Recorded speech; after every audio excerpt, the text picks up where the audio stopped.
support the motion say aye, and those who are against the motion say nay. The ayes have it.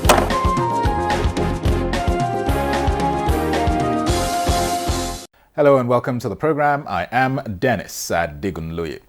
The National Assembly is set to resume later in the month following the respective religious festivities. For now, let's take a look back at one of the pivotal developments within the first quarter of the year, that being the Senate's consideration of President Bola Tinubu's state of emergency declaration in Rivers State. Here are highlights of the plenary sitting of Thursday, 20th of March, 2025. Distinguished President of the Senate, Gazette of State of Emergency Proclamation 2025, Rivers State. In compliance with the provisions of Section 305, Subsection 2 of the Constitution of the Federal Republic of Nigeria, 1999, as amended, I hereby forward for the consideration of the Senate copies of the official gazettes of the State of Emergency Proclamation 2025. The main features of the proclamation are as follows: a declaration of a state of emergency in one state of the Federation, namely Rivers State, the suspension from office of the governor, his deputy, and all members of the State House of Assembly, and appointment of Vice Admiral Iboreche Ibas, retired, as administrator to administer the state subject to any instructions or regulations as may from time to time be issued by me. While I look forward to the expeditious consideration of the Senate, please accept, distinguished Senate President, the assurances of my highest consideration. Yours sincerely, Bola Ahmed Tinubu, President, Commander-in-Chief, Armed Forces of the Federal Republic of Nigeria. This letter is committed to the Committee of the entire Senate for immediate consideration. Leader of the Senate. I rise first to move that pursuant to Order 1B of our rules, Mr. President, that we reorder the agenda on the order paper to enable us take for the first order of the day, which is my motion pursuant to the proclamation of state of emergency in Rivers State, in respect of which Mr. President just read the correspondence from Mr. President stating the proclamation. I so move, Mr. President.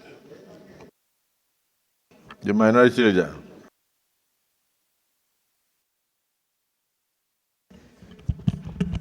Mr. President, distinguished colleagues, I second the motion moved by the Leader of the Senate that the Senate reorders its order paper for today to take the first order of the day. I so second. Those in support that we reorder our order papers, say aye. Aye. Those against say nay. The ayes have it. Leader of the Senate. Let me say that I move, pursuant to Order 135 of our rules, that the Senate now goes into a closed session prelude to the motion that I have on the order paper. Thank you, sir. Yes, the Minority Leader. Mr. President, distinguished colleagues, I support the motion that the Senate goes into closed session to consider issues on the order paper. I so second. Yes, distinguished colleagues, those in support that we go into closed session to enable us comply with our rules, circulating the gazette, and at the same time discussing matters of urgent national importance, say aye. Those against say nay. The ayes have it.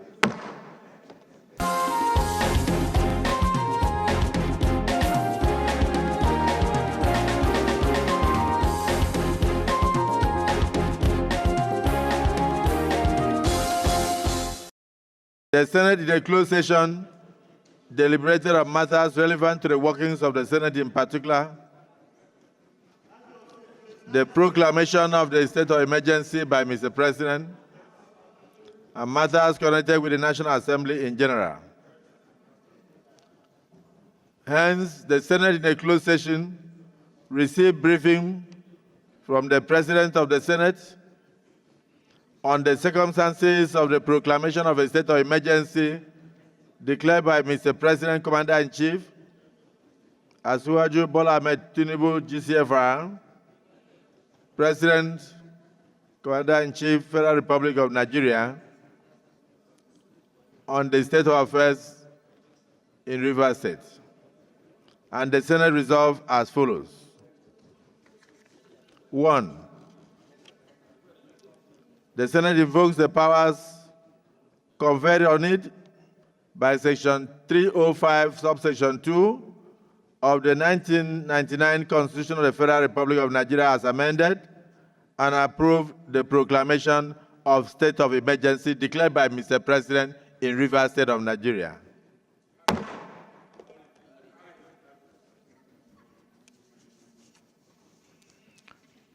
The Senate further directs that the declaration of the state of emergency stated in the proclamation document and the mandate of Mr. President to review, and hereby mandates the President to review and even to terminate the state of emergency at any given time, but not later than 6 months. The Senate further resolved that Section 11, subsection 4 be invoked, providing the National Assembly the authority to set up a joint ad hoc committee of both chambers to oversight the administration of Rivers State henceforth. The Senate further resolves that a committee of eminent Nigerians be set up to reconcile the warring groups within the government of Rivers State within the period of the state of emergency in Rivers State. The Senate further resolved that a committee to reconcile the warring factions in Rivers State should consist of eminent Nigerians. Is this a true reflection of what transpired in the closed session?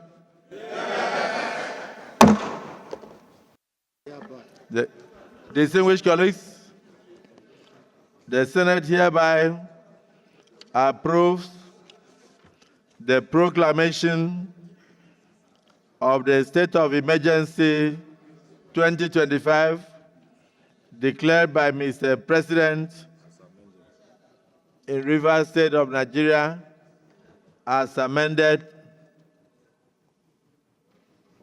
pursuant to Section 60,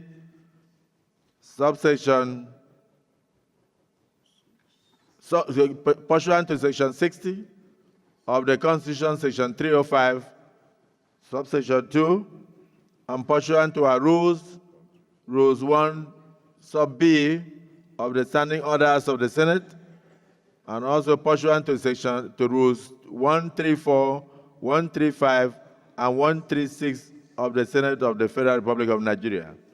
Those in support of the declaration of the state of emergency in Rivers State say aye. And those against say nay. The ayes have it in unanimity. Distinguished colleagues, let me thank you for your cooperation and patriotic zeal as enunciated, as expressed, as elucidated, and as displayed on the floor of the Senate today. It is our hope that this declaration of a state of emergency in Rivers State by Mr. President will bring peace and ensure speedy resolution of all the issues that led to the impasse.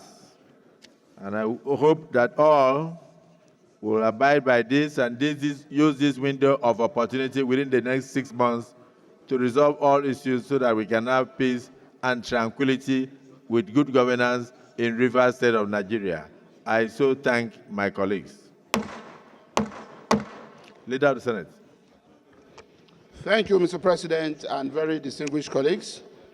Mr. President, I rise to move that the Senate adjourns temporarily and come back in 30 minutes for us to adopt the votes and proceedings.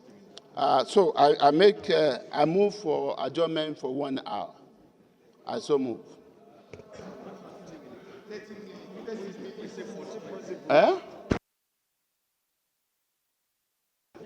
Mr. President, distinguished colleagues, I amend my motion based on the assurance by the Secretariat that the votes and proceedings will be ready in 30 minutes. So may we then adjourn for 30 minutes to reconvene.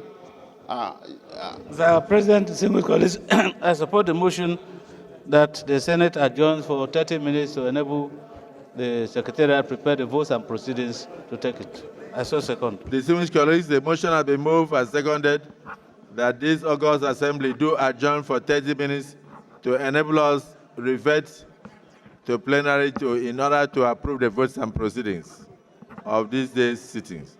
Those in support that we adjourn to return in 30 minutes to approve the votes and proceedings, say aye. Those against say nay. The ayes have it. Accordingly, we adjourn for 30 minutes.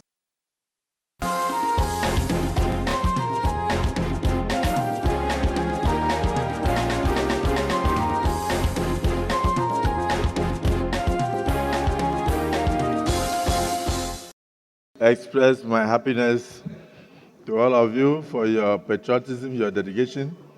Here again, we are full.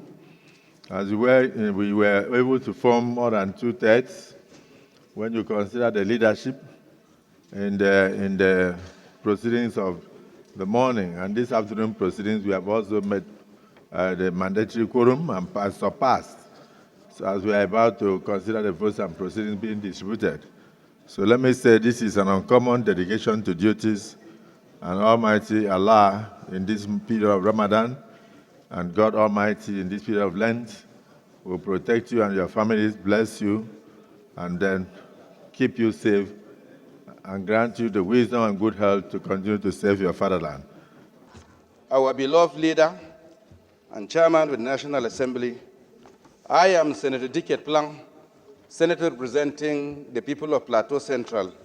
I rise to move a motion that the votes and proceedings of today, Thursday, 20th March 2025, should be adopted, having gone through it and discovered that there's no mistake in it. I move that it should be adopted to be the property of this Senate. I so move. Distinguished Senator Garba. Thank you very much, the Senate President, distinguished colleagues. My name is Garba Musa Maidoki, representing Kebbi South Senatorial District. I rise to second the motion that the vote and proceedings of Tuesday, 20th March 2025 be adopted. Thursday, 20th March 2025 be adopted. I so moved. Thank you. Distinguished colleagues, the motion has been moved and seconded that the proceedings, the Senate proceedings 1 of Thursday, 20th day of March 2025 be approved. Those in support of this approval say aye, and those against say nay. The ayes have it. Let me thank all distinguished senators once again for their patriotism and their zeal to save Nigeria, and pray that the votes and proceedings and the content therein will bring lasting peace to Rivers State, and all that all warring factions should shoot their swords and get ready to sit on a round table to bring peace to Rivers State in order to ensure that democracy continues to thrive. And also, we hope that all those who constitute the committee to oversight and oversee the activities of the administrator within the period of the emergency rule will do their best to ensure that prudence, accountability, and good governance reign in the government and before the eyes of the good people of Rivers State of Nigeria. I thank you all.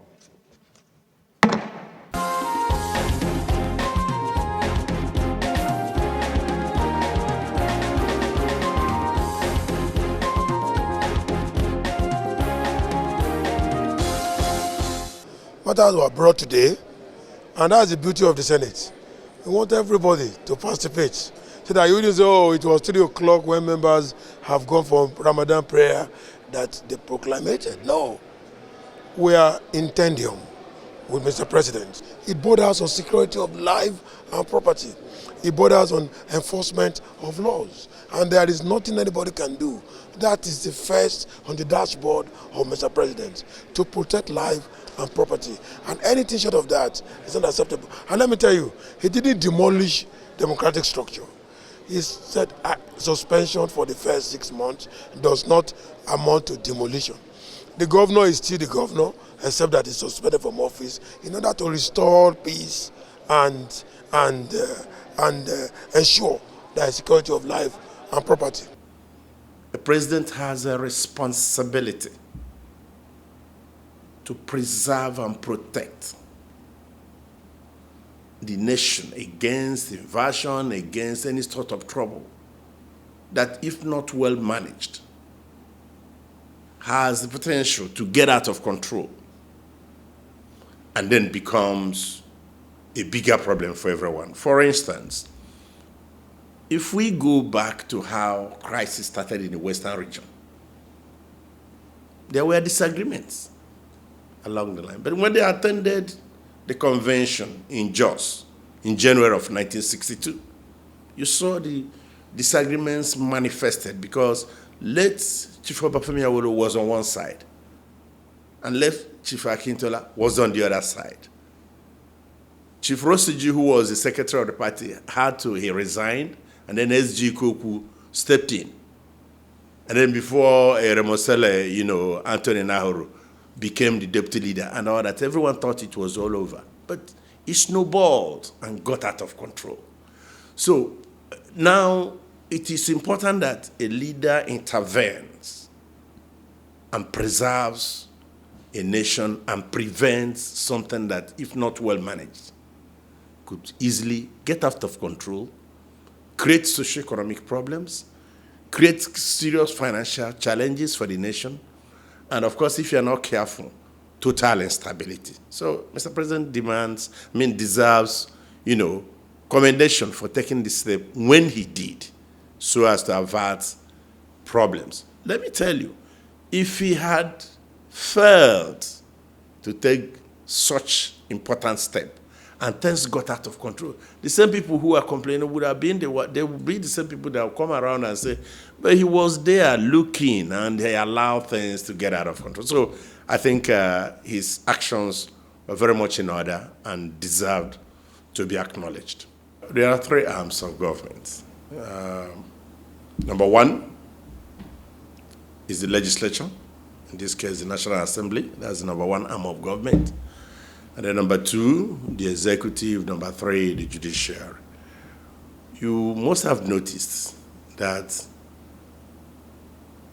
these separate branches of government, operate in ways where they present some checks and balances, and it's just within them. I haven't seen where, you mentioned the IPU and other. Such organizations can now come to dictate or direct them on what to do, internally. The only reason why people avoid controversial, explosive issues is just for, sometimes you get not proper or positive publicity. But other than that, the Senate is on its own, has its independence. alongside the House of Reps, that, these two, Section 4 of the Constitution, make up the National Assembly, or the legislative arm of government. And the same thing with the executive in Section 5 and judiciary in Section 6. So I really have not seen how you can come from outside, to tell them this is what you want them to do. We belong to these international organizations for purposes of developing, training, bonding, and being part of the international community. But first and foremost, you are governed by the Constitution of your country, in this case, the 1999 Constitution of the Federal Republic of Nigeria, as amended. Well, there's no doubt whatsoever that the benefits are immense. I keep, telling my friends and relatives, when we go outside of Nigeria, in fact, when I was working at the U.S. Embassy, you discover any Nigerian big man that comes there to queue for a visa, he becomes law-abiding immediately.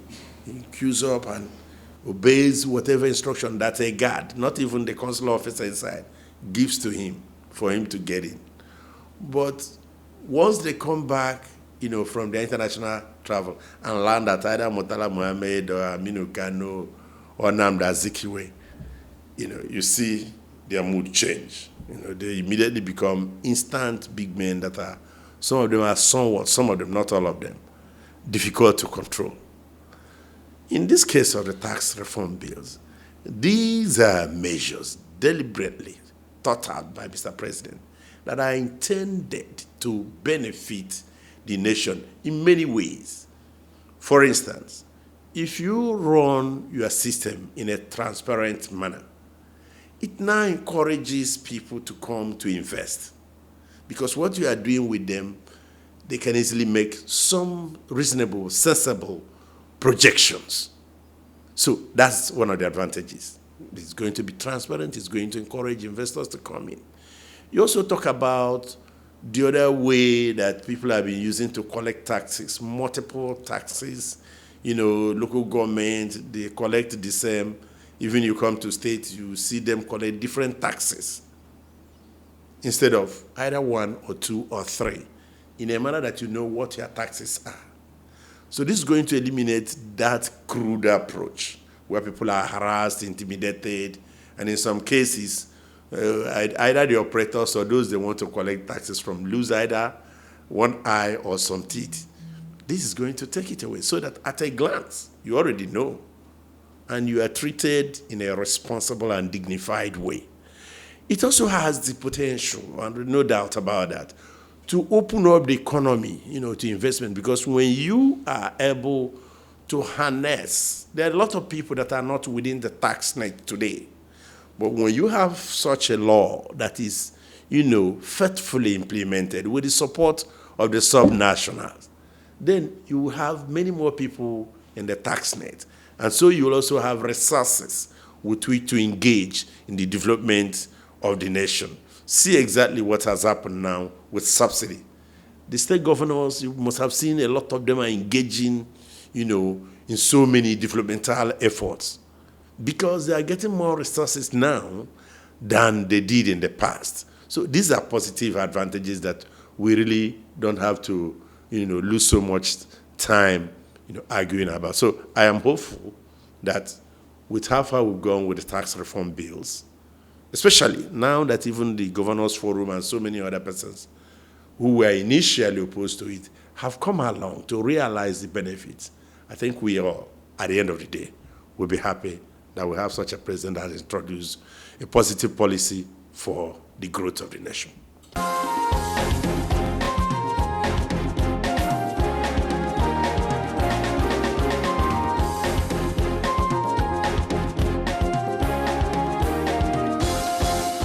And that concludes Senate 109 for this week. Thanks for watching. I am Dennis Adigunloye. See you again soon.